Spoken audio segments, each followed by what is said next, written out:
This free step-by-step video comes to you directly from Haynes. You can complete more than 200 jobs on this vehicle when you purchase the complete Haynes online manual at haynes.com. Rear brake pads renewal.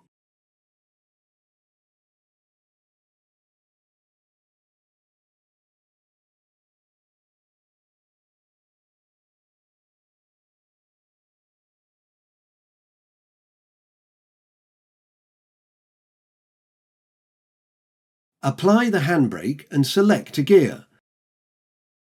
Then chock the front wheels. Remove the locking wheel nut cap and fit the locking wheel nut socket. Slacken the wheel nuts. Jack up the vehicle and position the axle stands.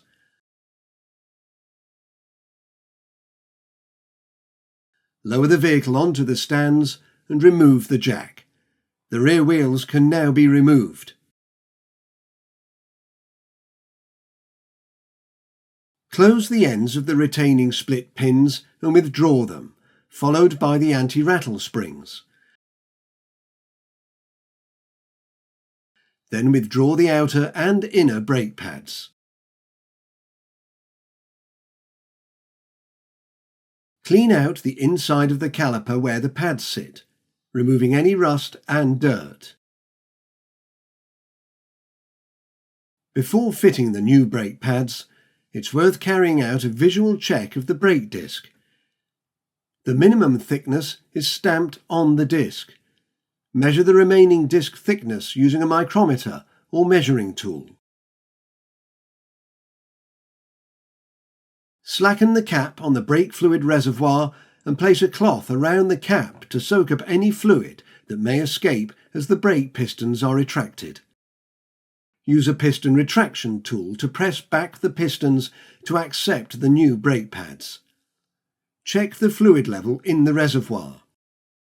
Fit the new inner and outer brake pads, making sure the chamfers on the pads are at the leading edge. Fit the new split pins and anti-rattle springs.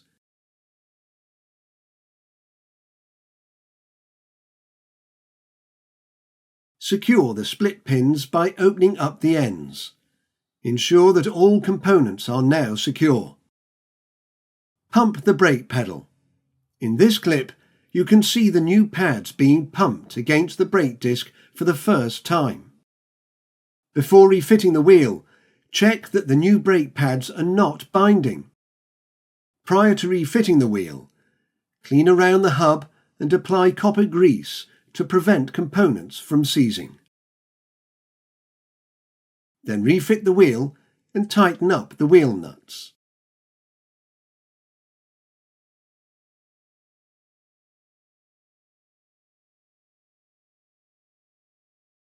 Using the jack, raise the car, remove the axle stands and lower the car to the ground. Torque the wheel nuts.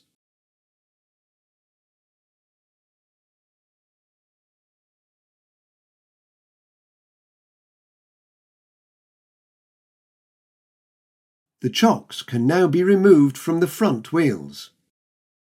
Remove the cloth from around the brake fluid reservoir and tighten the cap. Check the brake fluid is at the maximum level in the reservoir and top up if required.